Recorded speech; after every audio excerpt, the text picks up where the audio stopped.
Disclaimer. Урматтуу көрөрман. Көрөрдүн алдында мен сизге disclaimer айтайын. Бул видео мен Абдысаттаров Жолдубек автору боломун. Өзүм лично тарттым. Жана бул видео эч кимди оскорблять этейин, эч кимди унижать этейин, эч кимди жок кылайын деген ой эмес. Бул видео жөн гана элдерди болуп жаткан окуяны тааныштырып жана аларга көрсөтүп коюу эле максатында болгон. Ошондуктан претензияңыздар болсо комментарийга жазыңыз. Биз окуйбуз, лайк басабыз. А дальше видеону көрүңүз. Кеттик. Урматтуу биздин подписчиктер, кандайсыздар? Жакшысыздарбы? Жумушусадан салам сиздерге. Өзүмдү тааныштыра кетейин. Менин атым Абдысаттаров Жолдубек. Мен Жумушуса группасынын администратору болом. Өзүңүздөр билгендей. Көптөн күттүк. Канча убакыт өттү? 10 июль күнү видеону жүктөгөн элем. Аба групп жөнүндө, Аба групптун жумушу жөнүндө жана ага консультация алганда эмне деп жооп берди? Жана эмне предлагать эт дегенде. И ал видеодо мен эч кандай Аба групп жөнүндө эч кандай жаман сөз айткан эмесмин. И жамандаган эмесмин. И эң акырында болгону гана Аба групптун деятельности добросовестныйбы же мошенническийби дегенде мен личный оюм деп айткан элем да. Личный оюм булардын деятельности азыр кылып аткан иши бул мошеннический. Жана важный фактор бул Кыргызстанда легально иштейт, но Канадада, Европада бул нелегально иштейт. Сизди алдап кетүүгө вполне реально деп айткан элем. Мен ошол айтканда кандай реакция күткөм? Мен Аба групптан негизи күткөм. Любой компания, даже любой адам өзүнүн адресине болгон критикага жооп бериш керек. Жана менин оюмча ответ же оправдание болуш керек да. Биз билебиз, президенттик деңгээлде деле расследованияларга, журналисттердин эмесине кандайдыр бир ответ болуп атат. Кандайдыр бир аны фейк десе дагы, ал мындай, ал тигиндей десе дагы, ГКМБ аркылуу болсо дагы жооп болуп атат. Кандайдыр бир жооп болгондо жооп түшүндүрүү же оправдание да, же болбосо аны жокко чыгаруу болуп да. Мен мындай нерсени күткөн эмесмин. То есть мен ушундай нерсе күткөм. Мен наоборот алардын азыркы кылып аткан действиясын күткөн эмесмин. Биринчиден, мен булардын кылганын закондук түрдө мени коркутуп жатышат. Мисалы деп айталы да, закондук түрдө коркутуп жатат да. Сен 344 статьяны бустуң, мени 344 статья боюнча күнөөлөп жатышат.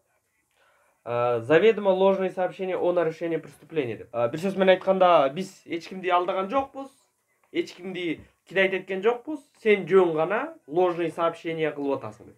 Биринчиден, урматтуу юристтер, если силер юрист болсоңор, мен эч кимге заявление жазган жокмун. Бул бир. Экинчиси, а почему вы взяли вдруг, что вы нарушили закон? А вдруг вы не нарушили, да? Анан менин оюм мында болуп атат да, бул жердечи. Ладно, мен жок доказательство деп атасыңар. Анан наоборот, силердики эмеспи дегенимчи. Мен видеону көрдүм. Буга чейин да көргөнмүн, жүктөрдө да көргөнмүн, жүктөгөндөн кийин да көргөнмүн. Эми жүктөп алар нарушать этип салдың дегенден кийин дагы көргөм. Эми бул кандай болуп атат? Алар мага эмне деп жазды? Алар мындай дейт да. Сен Россиядасың азыркы учурда. И жакын арада сага розыск жарыяланат. Розыск жарыялангандан кийин сен рано или поздно Кыргызстанга келесиң. Ошо Кыргызстанга кирип келаткан кезде сени кармайт дейт да. Деп муну юрист жазып атат. Арызданчу тарап жазып атат ушинтип. Мага, алло, юрист. Вы что, закон не читали, что ли? Какой глупости вы несете? Если вы юристы, молча делайте. Почему вы так делаете? У меня слов не остается. Как его там? Опергруппа эмессиңер, следственный комитет эмессиңер, следователь дагы эмессиңер. Биринчиден, силердин өзүңөр азыркы кылып аткан действияңар, Аба групптун директору, Аба групптун создатели, юристы баргар туура эмес кылып атасыңар. Эмне кылып? Эң биринчиси, мен лично, эгер мен силерди милицияга барып берсем, мен силерге чалбаймын дагы, жазбаймын дагы, что мен сени Аба групп милицияга бердим. Сен мондай статьяны бустуң. Сени жакында соттойт, сен соттолосуң, сен түрмөгө отурасың деп эч убакта айтпаймын. Мен тихо барамын дагы, милицияга арыз жазамын, ушундай деген Аба групп мени ушинтти. Мени ушинтип алдады же болбосо, мени ушинтип коркутту же болбосо, мени ушинтип өлтүргөн чат деп жазам дагы, тихо отура беремин. Наблюдать этип коюп. Тиякты наблюдать этип коюп, биякты наблюдать этип коюп. Силердей болуп анан чуркап келе калып, сени сотко бердик, кичинекей баладай болуп. Силер мени коркутам дедиңерби? Реально Google деген бар, интернет деген бар, акыл деген бар, тил деген бар. Тамга тааныйбыз, статьяны билебиз, окуйбуз. көрдүм. Мени эгерде вообще силер не имеете права вот так говорить, да?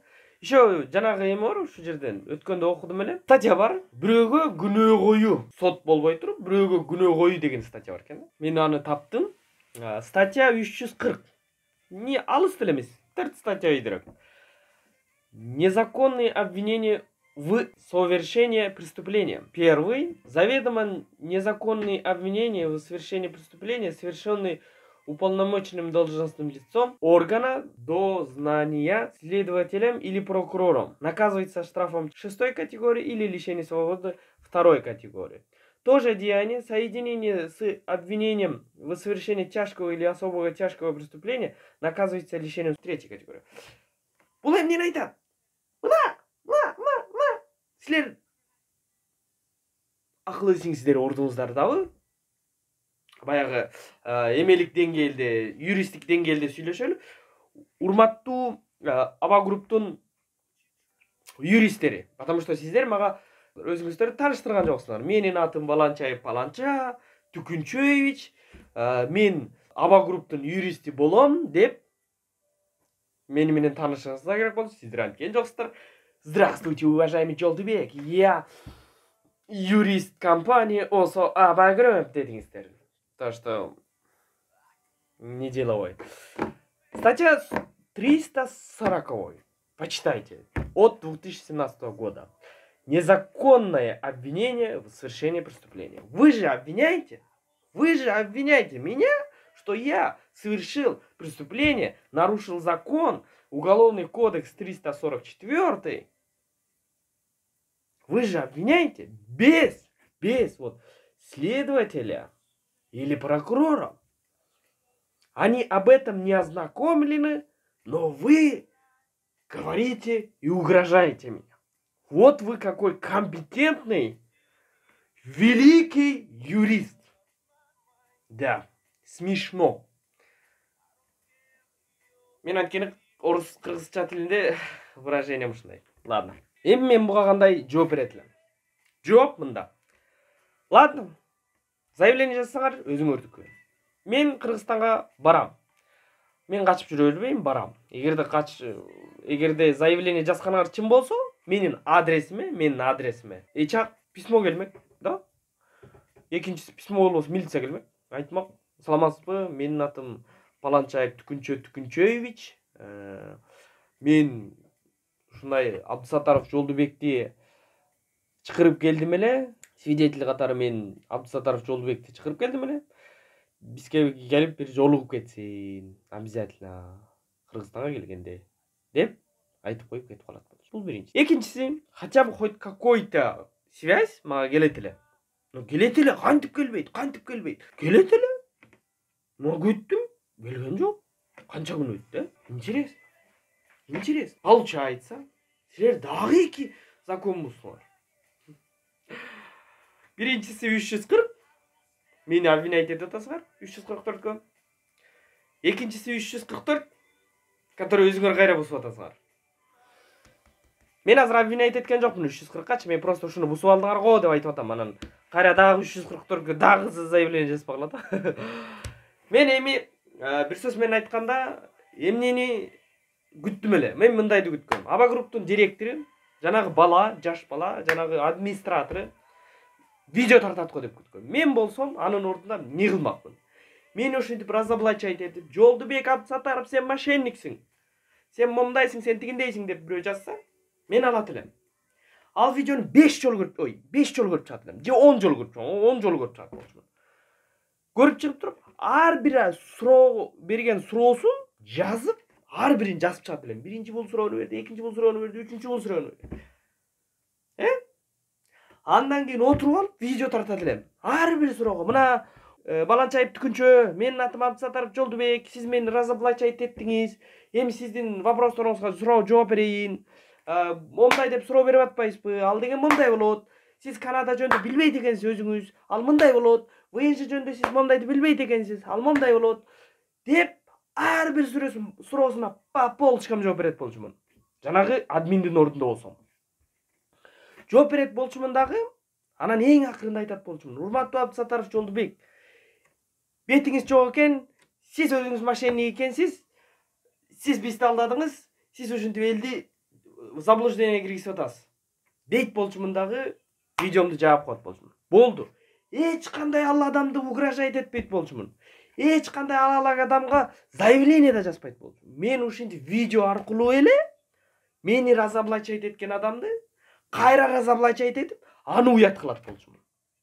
Мен ошону мени уят кылат го деп күткөм. Мени уят кылат деп. Жолдубек, сен безобразованный мудак, сен момдайсың, сен тигиндейсиң, сен эчтеке билбейсиң, сен жөн эле сүйлөй бересиң деп разоблачать этет го деген. Бирок, к сожалению, андай болгон жок.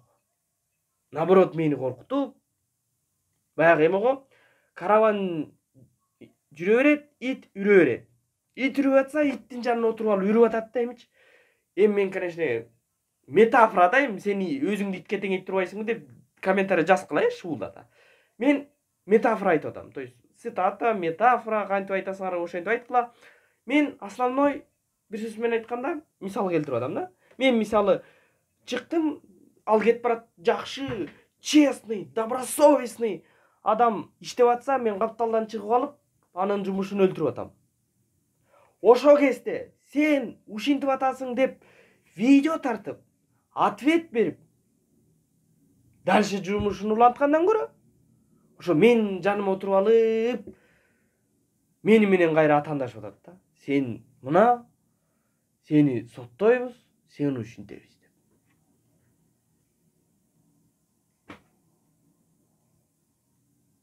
Я не знаю.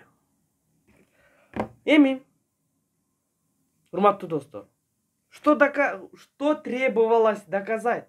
Егер настолько добросовестный болсо, если я добросовестный был бы, и меня обвинили на недобросовестность, я никогда на этого человека даже не посмотрел бы и даже никогда не угрожал бы.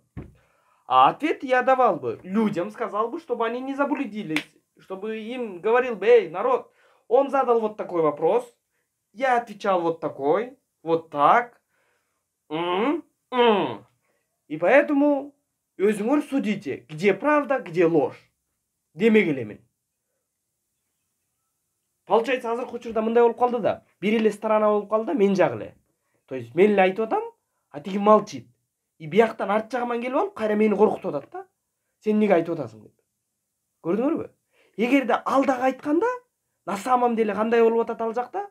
Жана на самом деле кайсы жерлерде я не прав, и ал жумушту кантип жүргүзүп атканда, эл эки жакты көрөт болчу. Эл эки жакты көрүп туруп айтат болчу: "А, Жолдубек, сен калп айтып атсың" деп. Же болбосо айтат болчу: "Ну" деп. Эми акырында эмнени айтабыз? Дагы бир факт. Инстаграмдан ошол мурунку видеонун астына кирип комментарийларды окусаңыздар, комментарияда бир эле жалгыз кыз болуп атат. Анан калганы 3-4 фейковый аккаунттан жазып атышат да, шуулдап жазып атышат. То есть не, они добросовестные, они деле бир реалдуу адам жок да. А жана бир жалгыз кыз жазып атат: сен лохсуң, сен конченныйсың, сен момдайсың, сен тигиндейсиң. Я, конечно, реакция кылган жокмун, мындай күлүп коюп, ха-ха, ладно, хорошо, супер классно, вы прекрасная женщина деп атам, анткени ал аял кишиге тең эле коебуз. Мен болгону бул жерден эмне удивительно в том, что именно ошол кыз жумушубузга подписка кылбаптыр да, жазылбаптыр. Бирок как мен только сторис жазып, анан аба группка ошол стористи жөнөтүп аткан мезгилде, ал кыз тияктан кайра мага жазып атат да: сен лохсуң, сен ушул аба групптун атынан хайповать этип алгың келип атат. Ребята, я не хочу хайповать, алло. Все, кто думает, что я хочу хайповать, нет.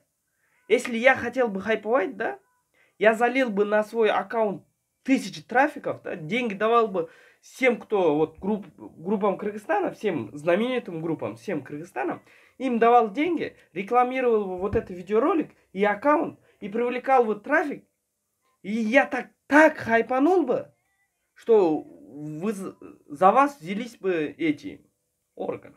Это не угроза, это не угроза. Я просто предполагал. Что если я хайповал? Я не хайпую. Я тихо делаю. Видите? Русский акцентім, извиняюсь. Кыргызбызго нормальный. Орус акцент болгон. Орус болуп төрөлсөк анда уят болмок. Кыргызбызго. Ошон үчүн то, что вы все думаете, что я хайпую, это неверно. Я ради того, чтобы людей не обманывали. Не были мошенники. Были только добросовестные агентства. Люди спрашивают у меня, постоянно отправляет одно агентство. Но я об этом не буду говорить. Почему? Да просто. А вдруг они обманут и завтра скажут, Жолдубек, ты же сказал, что они хорошие. Одном агентстве они есть, они очень знамениты. Они всегда отправляют. А это добросовестно? А это добросовестно? Я отвечаю, ну не знаю. Не знаю. Ну, я же не знаю, я не использовал их услугу. Но при этом про них плохого не говорю. Почему? Потому что у меня тоже есть чуточка доверия к ним. Я про них не хайпую же. Я про них ничего не писал же. Я мог хайповать тем людям, которые такой масштабный. А я тем маленьким мошенникам работаю. Всеми маленьким мошенникам их. Так что давайте. Көп сөз, боқ сөз. Кыргызстан жакшы макал бар. Bir сөз менен айтканда, эми өзүңүздөр чечиңиздер. Өзүңүздөр чечиңиздер. Мен эч кимди күнөөлөбөйм, мен эч кимди күнөөлөгөн жокмун.